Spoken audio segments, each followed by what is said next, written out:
Yummy!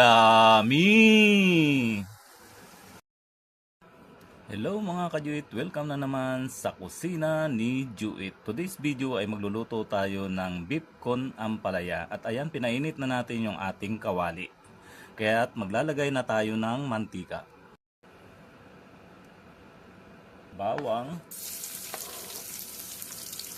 buyas,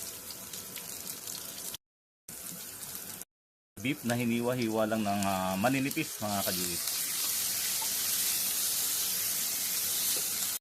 Tayo ng pamintang durog, soy sauce, oyster sauce,